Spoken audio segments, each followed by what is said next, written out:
I'm Jeremy Till. I am presently Professor of Architecture at the University of Sheffield, about to move to be Dean of Architecture and Built Environment at Westminster. And we're sitting in the house that Sarah Wigglesworth and I designed, which is known for its sustainable credentials. Architect and educator. I still think of myself as a designer, even if I don't actually do it very often. But I'm better known, I think, as an educator. And writer.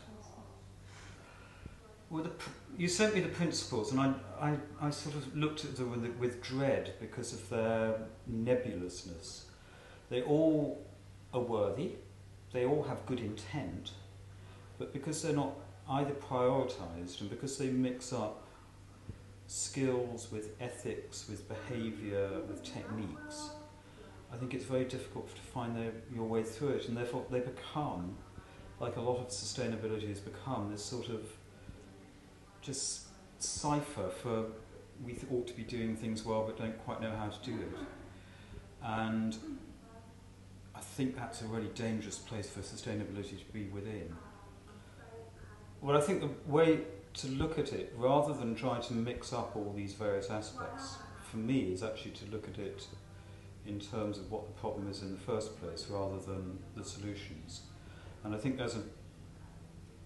one of the things I'm really upset with in sustainability at the moment is the way that it's been claimed by technological determinism, i.e. a set of skills, a set of techniques which can solve it.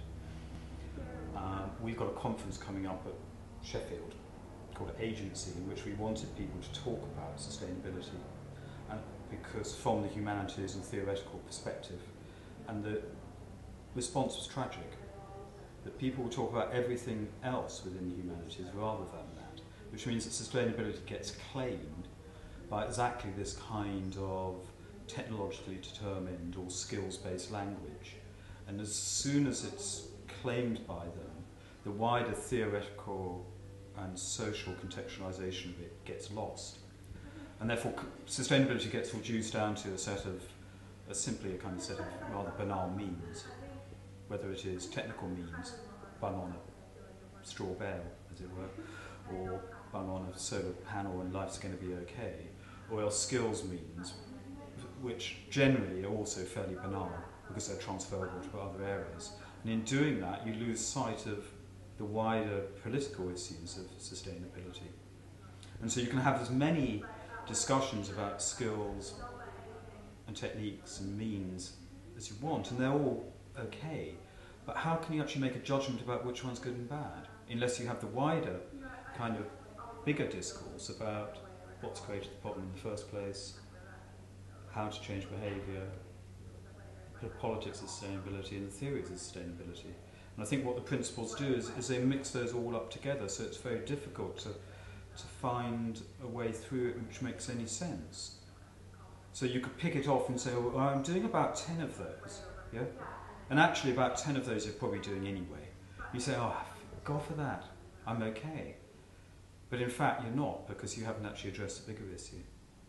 Where do I see the crunch point? I see the crunch point actually in the very conservative nature of the word sustainability in the first place, which assumes that we can sustain, and that it assumes that, all that stuff about, what the Brundtland-Bernal definition of it, saying, looking after the future, but brackets, so we don't have to change our own lifestyles too much. Just the thing it's got the word sustain in there is deeply conservative, because it sort of suggests that we're more or less going to muddle through by sustaining our present way of living, our present degradation of the environment. It's sort of okay as long as we make small-scale adjustments. And it's clearly much more than that. We can't sustain. It's a radical life and social change that it demands, the environmental degradation of the world.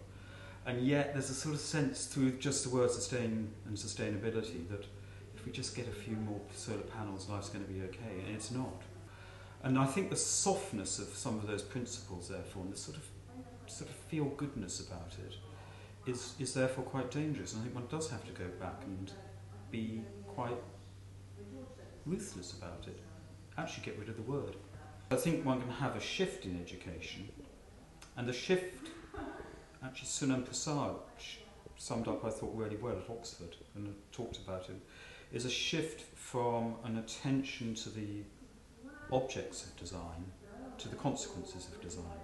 And I think this, if you actually shift the attention from the idea of the static object and then how you might ameliorate it to mitigate the effect of climate change, you could sort of do that within a technological framework.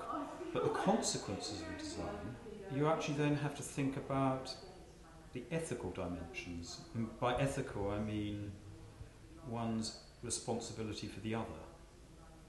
So it's the way the other lives, and the other is whoever, the user, the person looking at your building, and how the long-term responsibility of that.